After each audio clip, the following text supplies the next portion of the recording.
The folks at Marvel Studios sure know how to hire the right actors and create the perfect costumes for their characters. There are plenty of MCU actors that look exactly like the superheroes they're portraying from the comics. It's crazy, while others look absolutely nothing like them. Before we begin, subscribe to CBR and ring that bell to join our notification squad so you never miss a video. Without further ado, here are some MCU actors who look nothing like their characters, and some who are spot on.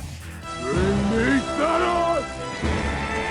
Chris Hemsworth is literally the perfect Thor. Besides the winged helmet, Hemsworth fits all of Thor's other characteristics to a T. He's tall, blonde, and handsome, so you knew he would be perfect in that role. Hemsworth's facial features are spot on, and his deep voice and accent only add to the character and make you truly believe he's from Asgard. Marvel Studios are known for their grueling casting process, but this is exactly why they're so meticulous about everything. We hope Hemsworth renews his contract with Marvel since it ends after Avengers 4, but seeing as he's already opened up talks with the studio about keeping the role, the future is looking good.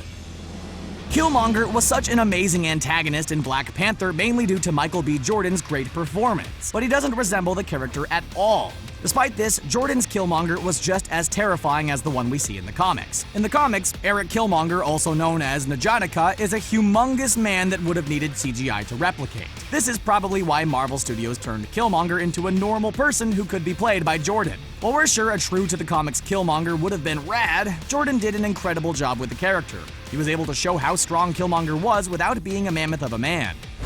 Dormammu, I've come to bargain. Benedict Cumberbatch looks so much like Doctor Strange, it's actually shocking. From his hairstyle to the beard to the mystical cloak, the MCU absolutely nailed it. Now, there's a lot that goes into getting a character down perfectly. The costume, hair, and makeup are super important, but they're not everything. You could look the part all you want, but if you can't act like the character, it won't matter at all. Benedict not only looks exactly like Doctor Strange, but he could act like him too. Director Scott Derrickson wanted to cast Cumberbatch so bad he actually convinced Marvel Studios to change the filming start date. They knew they had their guy. Guardians of the Galaxy Volume 2 was a great movie, where we got to see a lot of the character Ego as a human played by Kurt Russell. A lot of the end of the film was inside the planet's nervous system, but we didn't get to see Ego in the same form as in the comics. In the Marvel Comics, we've seen Ego quite a few times. He's interacted with Thor on multiple occasions. Ego is known for being a giant purple sentient planet, but we don't get to see him like this at all in the movie. We know he is the planet, but he isn't a planet, you know? Please don't tell me there's a 12-year-old kid waiting in the car that I've never met. Some would argue that Robert Downey Jr. is the godfather of the MCU. After all, it was his Iron Man trilogy that really helped the MCU take off. A big part of his success as Iron Man is how accurately he portrays the hero. It's like he actually is Iron Man. Iron Man's iconic red and gold suit is maintained from the comics in the MCU, but it's Robert Downey Jr. who makes his character shine. Just like Robert Downey Jr. in real life, Tony Stark is an ingenious millionaire playboy. They couldn't have gotten a better actor to play Iron Man. It would have been a disaster if the movie flopped with another actor. Everyone was shocked when we all learned that Tilda Swinton would be playing the Ancient One in Doctor Strange. Last time we checked, she wasn't an old Tibetan man, so why was she chosen? People immediately criticized the decision and accused Marvel of whitewashing the Ancient One, but director Scott Derrickson said that he never even wanted to mimic the original character. Derrickson says that the original Ancient One was based off of an old American stereotype of Eastern people, and wanted to avoid that stereotype at all costs. It's actually a really valid point. Fans are complaining about the character being whitewashed, but it's actually to avoid an even bigger controversy. Is this a test?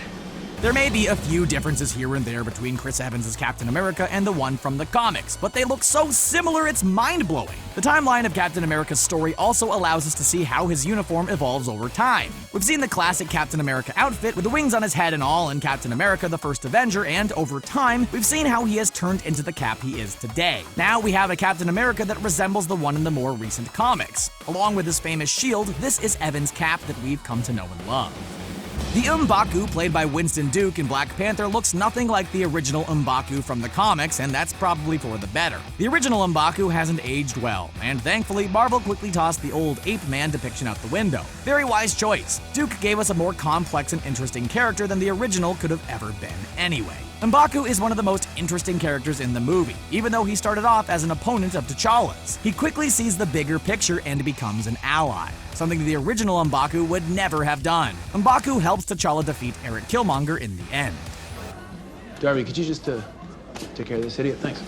Paul Rudd is absolutely hilarious, which made him the perfect actor to play the pint-sized superhero known as Ant-Man. It's just a perfect fit with this style of comedy, and he brought the character to life in a really unique way. We don't just love the personality Paul Rudd brings to Ant-Man, we also find he looks a lot like his comic counterpart. The helmet is on point and looks even cooler than the one Ant-Man wears in the comics. The red and silver suit is still there, but the helmet has been modernized and looks incredible. We think Marvel got the right guy to play the miniature superhero. The Grandmaster, played by Jeff Goldblum in Thor Ragnarok, and the one in the Marvel Comics have a huge difference: the blue skin. In the comics, the Grandmaster is a blue alien humanoid with white hair, but in the MCU, he just has some unique hair and a bit of makeup. The creepy, blue, all-powerful Grandmaster of the comics just wouldn't have worked in the movie. The comic book character is too serious for a playful film, which is why Goldblum was amazing for his role as Grandmaster. The hair and the blue line of paint on his face were a nod to the original character, so it's not like Goldblum's rendition is completely different. Mercy! Every breath you take is mercy from me. Chadwick Boseman's Black Panther and the Black Panther from the comics are so similar, it's incredible. There wasn't a single detail left behind.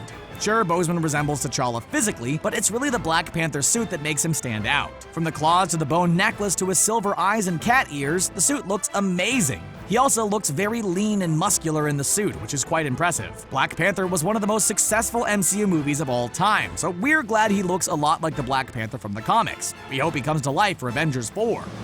Casting Tessa Thompson as Valkyrie for Thor Ragnarok turned out to be a great decision. She was a breakout star in the film, and it showed that Marvel isn't afraid to shake things up every now and then. Like most Asgardians, Valkyrie is a tall blonde in the comics, but Thompson brought something different to the character. She was rough around the edges and brought some comic relief to an already playful movie. Thompson is even getting her very own comic rendering. We loved this fresh Valkyrie Marvel created, and her comic book counterpart does look exactly like her. It's good to see it all come around full circle in the end.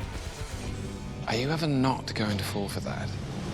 When it comes to villains, Tom Hiddleston's Loki is one of the most popular supervillains in the MCU. The mischievous god is brought to life by Hiddleston, who not only looks the part, but acts it as well. For starters, he already looks like Loki from the comics without even wearing the outfit. The long dark hair of Hiddleston's is very reminiscent to the comic version of the character. The MCU also spared no expense by giving him his signature green and gold outfit with a beautiful headpiece that's spot on. Hiddleston may have still been amazing even without the incredible costume work, but we're glad Marvel did what they did.